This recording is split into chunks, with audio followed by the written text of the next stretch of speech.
Dr. Bogdan will reflect on the Orthodox community of San Francisco, which drew successive groups of immigrants and refugees, as well as the interconnected mental territory between Alaska and Northern California, and its impact of the character of the Orthodox community. And it's still very true today. Liz, I'm going to add that in. So welcome, Nina.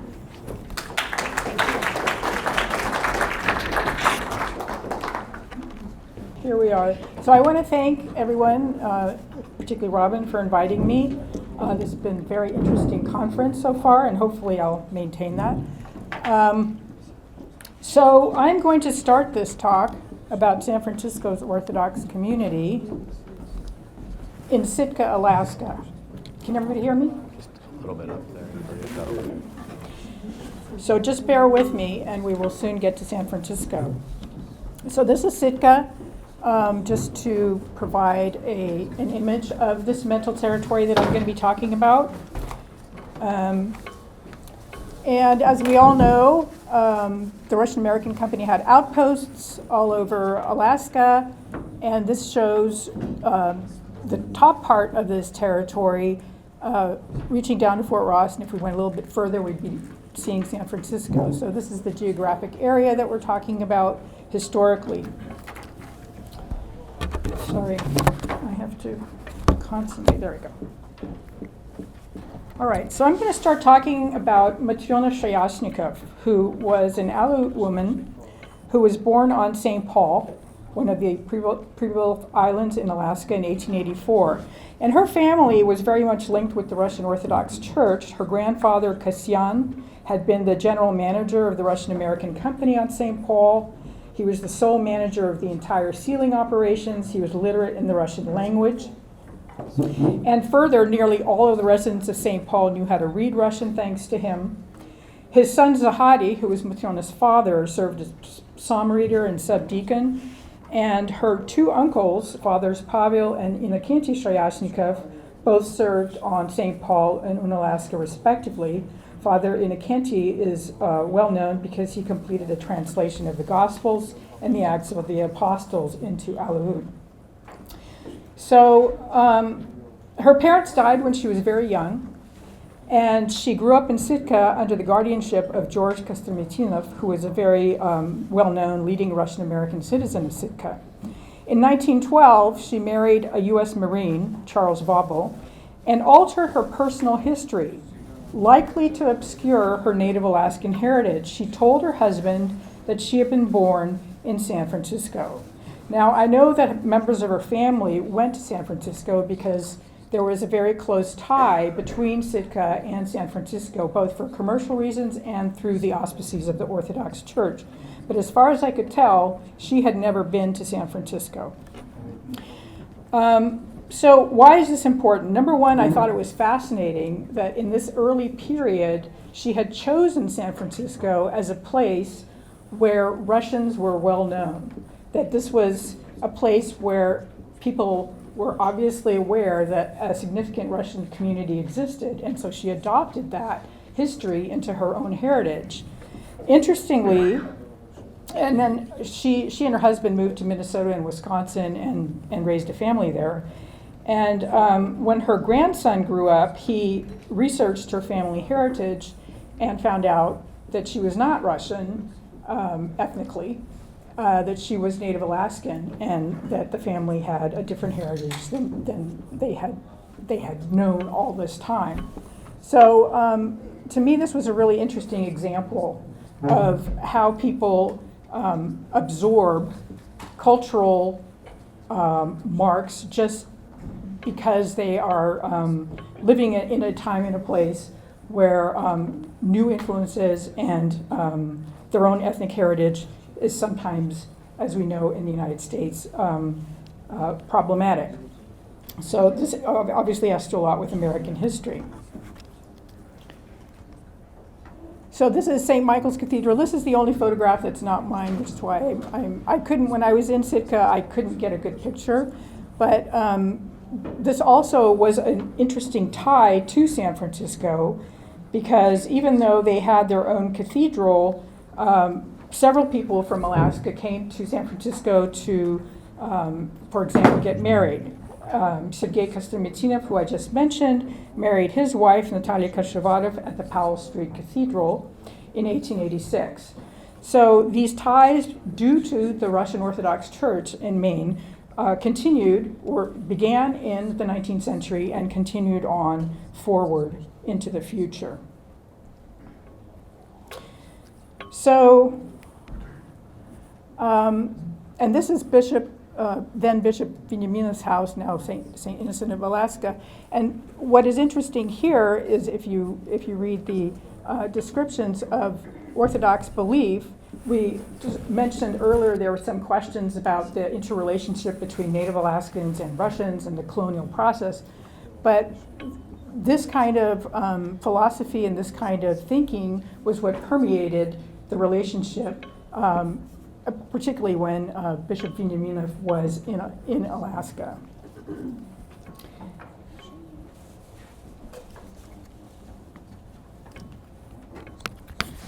So this idea of mental territory is one that was developed by a scholar, Catherine Morrissey. So it's how people view the space in which they live, and the ideas and dreams that have tied people together, and in this case, in the American West and the American Pacific Northwest. These kinds of perceptions of territory are not linked to national borders. They're not linked to governmental restrictions. They're linked to how people think about the space that they either live in or where they've come to and try to adapt. And that relates to Russian immigrants who came later.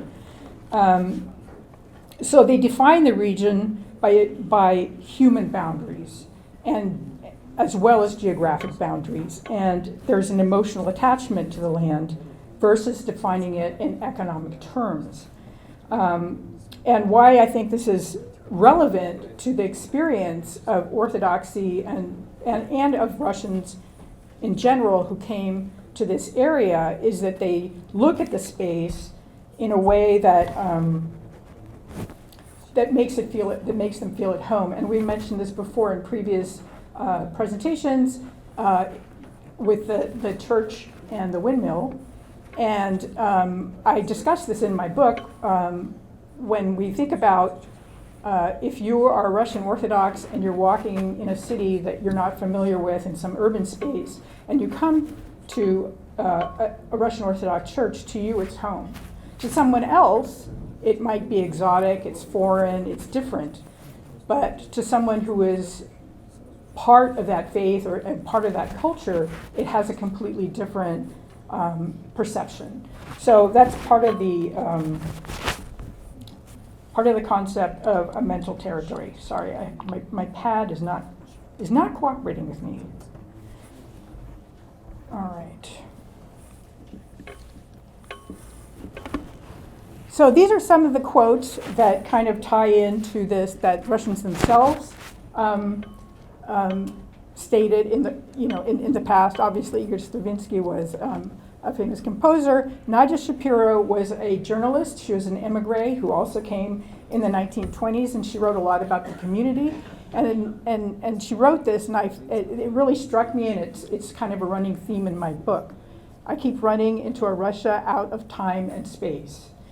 So the Russians themselves kind of understood this and recognized how important it was to, and they talked a lot about roots, how their roots had been pulled out of Russia and how they had to sink new roots into new soil. So this is the Russian cemetery in Sitka. It's a really fascinating place, and if you ever go there, I would visit, because I spent almost an entire day there. I didn't know that it existed, and it has a very otherworldly feel.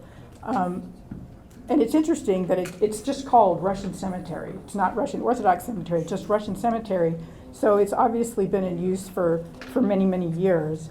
But it really gives an interesting, there's just an interesting feeling when you're wandering around there. And it kind of reminded me of Fort Ross, that it's just sort of a unique feeling, and you can't necessarily place why. So as you can see here, This is another view of Sitka. And I show these photographs just to indicate this, this sort of tie to nature that is part of, or also part of Orthodox belief and practice. As I was doing this presentation, I kept getting interesting information through my feed, which sort of reinforces the fact that I think all of my devices are spying on me. But this term became eudaimonia, which is very interesting because it sort of ties to this idea that nature means belonging, and this is sort of an integral belief also and practice in Orthodox study. This communing with nature is very important to refresh yourself, to I'm sorry, kind of lost my train of thought there. So we're gradually moving to San Francisco, and this is the Sonoma Chalice, which is actually at St. Michael's Cathedral, and as you can see, it was originally meant to be at Fort Ross, but when the colony closed, it was moved back to St. Michael's. So again, a reinforcement, of ties between Alaska and Sitka. All right, so now we're moving into San Francisco. As you can see here, this is sort of a list of all of the prayer houses and places of worship of Orthodox people in San Francisco in the 19th century. I don't have photographs of any of the initial buildings, so I don't know what they actually look like and whether or not they represented in the external structure, whether they were just homes and perhaps maybe somebody had placed something on the front to show that it was a church. So the only building that we do have photographs of and that we know did look like a Russian Orthodox cathedral was the cathedral on Powell Street, which, as we know, burned down in 1906 after the earthquake. This is a rendering of that from a newspaper. This is the facade of the building. It was actually an existing building that was renovated by the bishop at the time. These photographs are very interesting. They're not originals, they're taken from a pamphlet that's at the Museum of Russian Culture. I don't know who the original photographer was, maybe somebody knows that.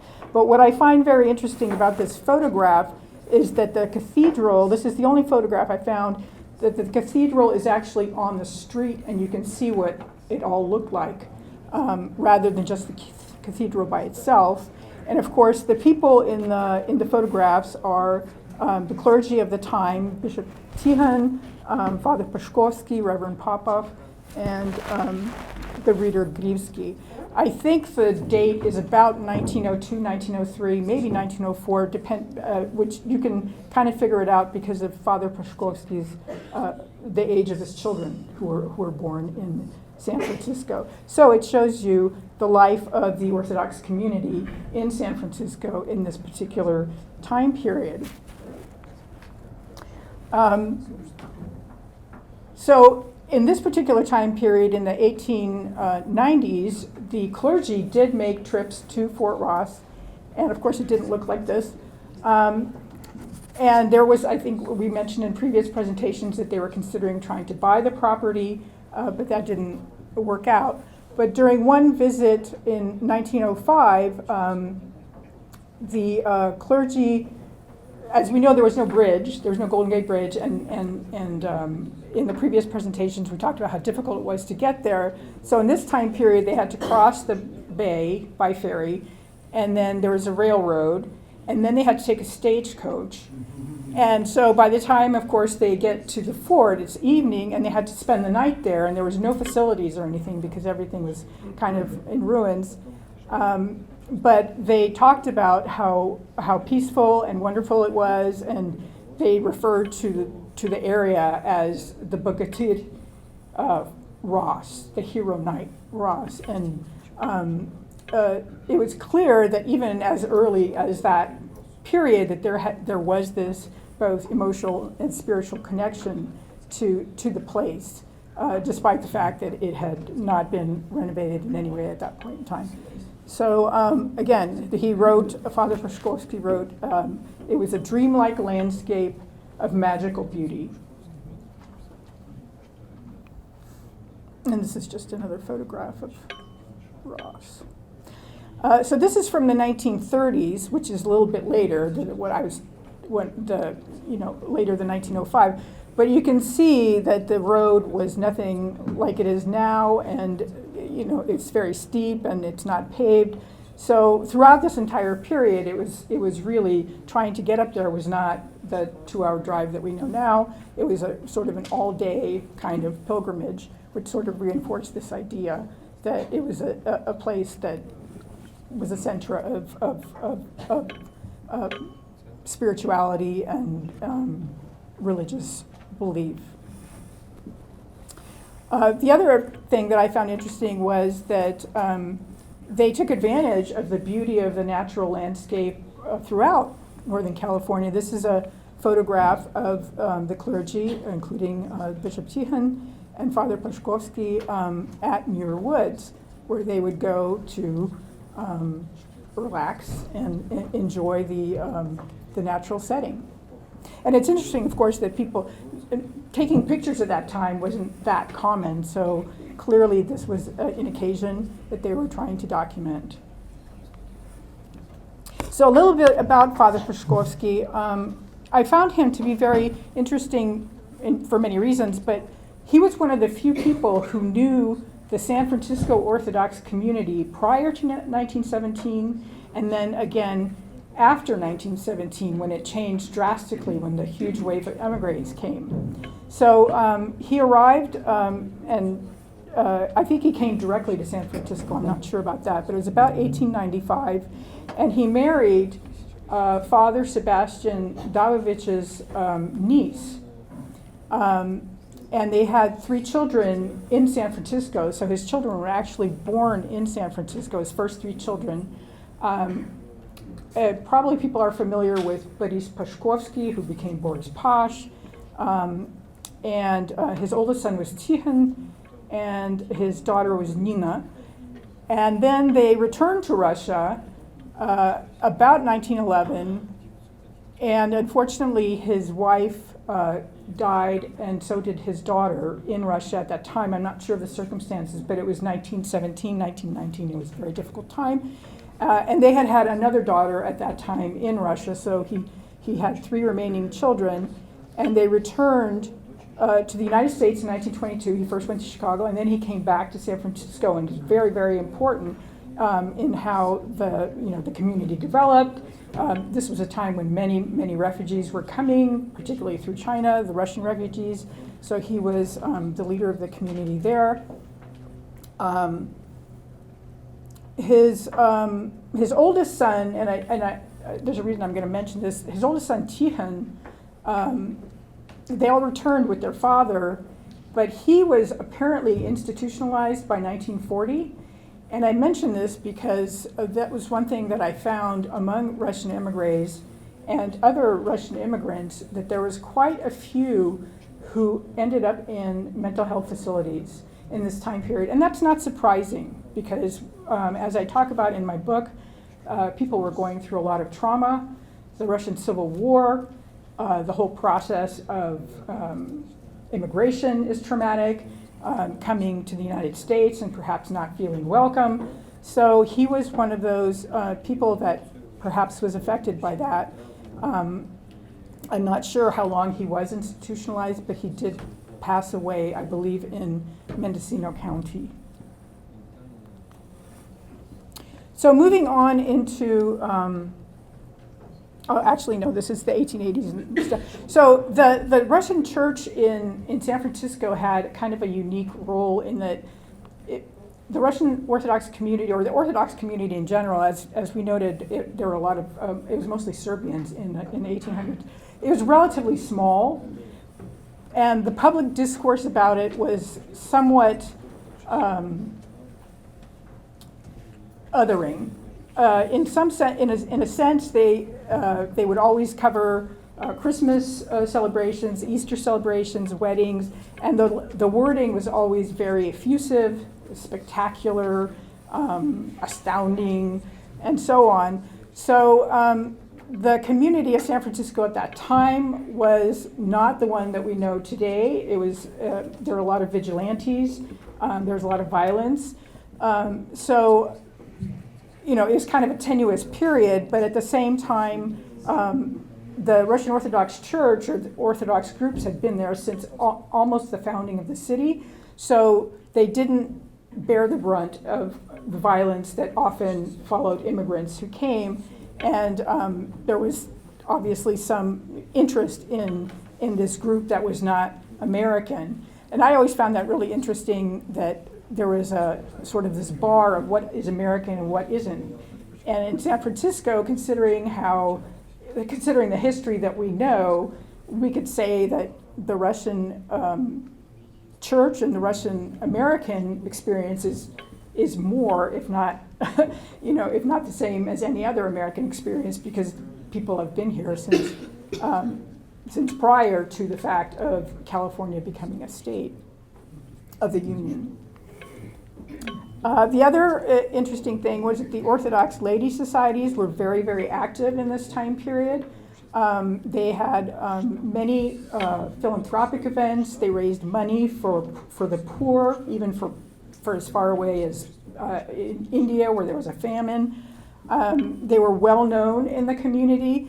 And here we have Romanian, Serbian, and Russian costumes. So they were multi-ethnic. The church was multi-ethnic from the very beginning, which was also kind of unusual for the United States. And lost my train of thought.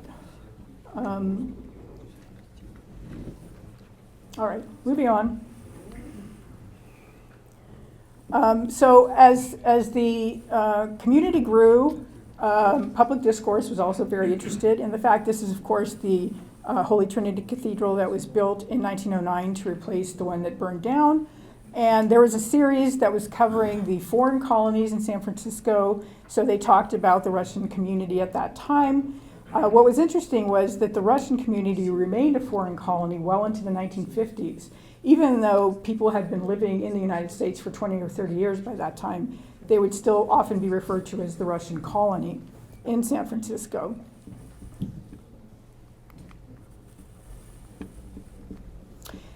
So apart from the clergy visiting Fort Ross, and as Masha Skovich talked about, the pilgrimages that began in 1925, other people would just visit Fort Ross as well, as that interest in the connection to the Russian emigre community grew. So this is Nadia Shapiro again. So she visited in 1926 with a group of friends, and she wrote about this visit to another emigre, Alexander Dolgopolov, who arrived much later. This was, I think she wrote to him in the 1960s or 1970s. And she told him about the visit, and that she had taken a nail out of one of the ruined walls and taken it with her. In other words, she stole an artifact. But she said it was really interesting because it was this very large nail, and she offered it to Dolgopolov because he was also very interested in the history of the Russian community. But I don't know what happened to it because it's not in her collection at Hoover, and I don't think it's in Dolgopolov's collection either, so I don't know. That might be another item that's sort of lost to history. There were also ceremonies at Fort Ross. This was from one of the booklets, the booklet that they published, the Russian Historical Society.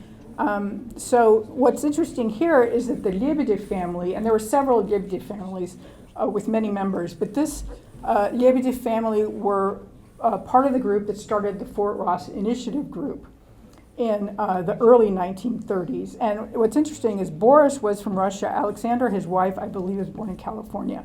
And his brother Victor Lebedev also was part of this initial group.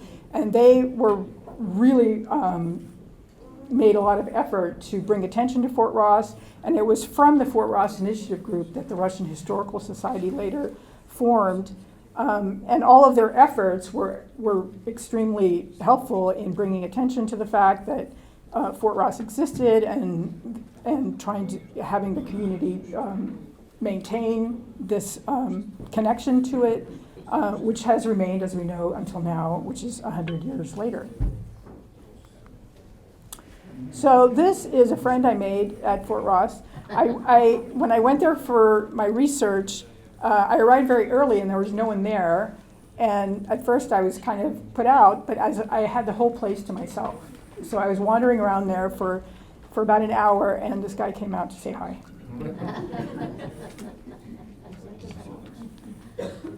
And so this is my new book that has come out in May. I do have a chapter that talks about space and how the landscapes are just as important as urban spaces for people to adjust and adapt to the new environment. And of course, Fort Ross is a huge part of that. So I will end here.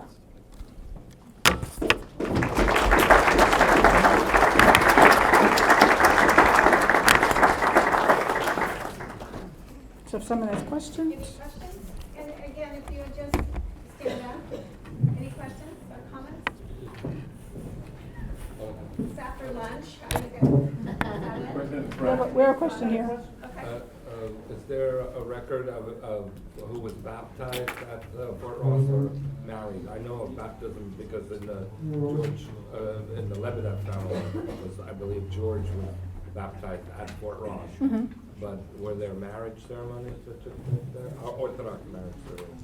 I only know of one. I did mention it today. It was between Igor Voropayev, who later became Vernon, and a woman named Vera Gray, and they were married there in 1934. Could you repeat the question? The question was whether there were records of baptisms or marriages at Fort Ross. I mean, in our time, so it's like the people that you were talking about. Right. So, as I mentioned, it was the Lebedev family's son who was baptized there, and then there was the wedding in 1934 between Igor and Vera. And Voropayev, isn't that in relation to Natalie Wood somehow? no, it's a different one. Different He was actually first married to Valentina Budberg, who was the daughter of General Alexei Budberg, and they divorced. And he married Vera, but they divorced too, so not a happy ending there. But that's the only ones that I know of. I looked for others. I'm sure maybe there were, but I don't know them personally. Yes? Father George again from Monterey. You had mentioned some of the buildings in San Francisco, Mm-hmm. and I don't know if I saw any mention of the Russian consulate with the First Mission Church within the consulate serving the consulatory people, the workers there. And I believe it was on, was it Green Street? You're talking about the contemporary period now? No, this is going back to like the 1902, 1905 period. I don't know of any consulate on Green Street at that time. The consulate was on another street. The building still exists. The building still exists, or when we would drive by, Yeah, they pointed this used out. to be the old Russian consulate. Right, And closer we're- to Fell Street. Correct, yeah. Closer to Fell Street. Something like that. Yeah, I'm sorry that I don't know, but there's an exact address for anybody who can look it up on the internet. There's a building on 1198 Fulton, which people referred to as the Russian consulate, but it was not the consulate. That was just something that they called it the Russian embassy and the Russian consulate, but it was the Russian club. Yeah. So the consulates in the pre-1917 period tended to be in business offices that let them rent a room.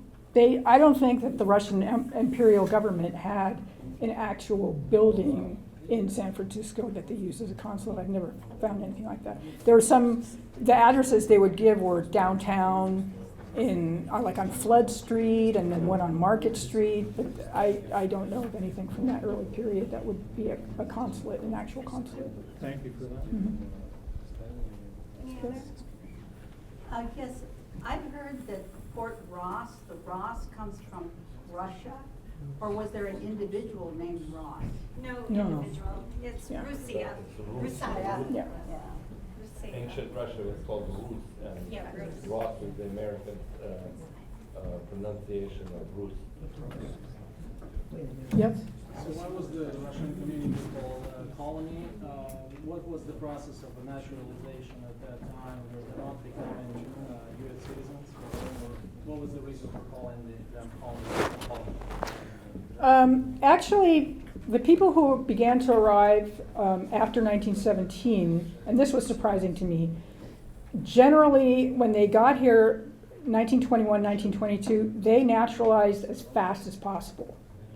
It was very rare that people didn't naturalize, and I think the reason was that there was a lot of nativism at the time, there was a lot of xenophobia, a lot of anti-immigrant feeling, and people felt very insecure not being citizens. So the reason I believe that they called it a Russian colony was because Russians were very different. Their language was different, they had their own traditions, they had their own culture. So they created a whole community in the 1920s, which I talk about in the book, and they stood out as being foreigners. So that label of foreign colony just seemed to stick to them, even though, again, many people had been living in the United States for 20 or 30 years, but they were still referred to as the Russian colony well into the 1950s. And of course, there was another wave of Russians that came right after World War II, which sort of increased the attention to foreigners coming to San Francisco. But yeah, I think mostly it was because they did stand out as kind of different culturally from Americans. And that's why that sort of term persisted for a pretty long time.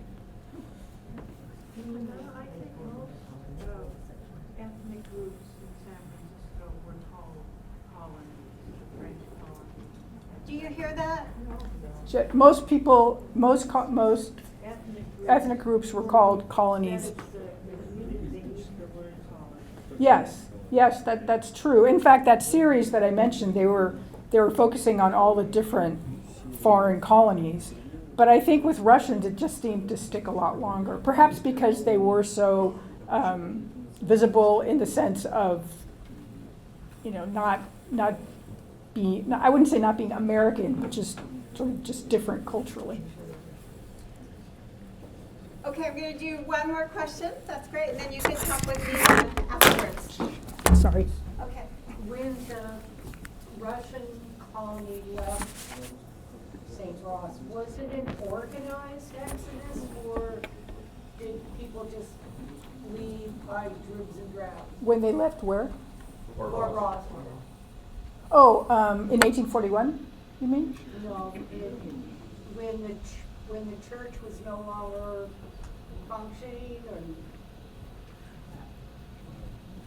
Well, the colony at Fort Ross ended in 1841 because they just withdrew, and we talked about that in previous discussion, that because of the Spanish and the sort of pressures that they were experiencing, they just pulled out of Fort Ross and left everything and sold their everything to Sutter. And after that, Fort Ross, it has a long history, which Robin knows.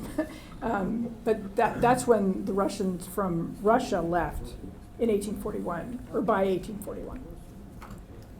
Thank you, Nina. Thank you.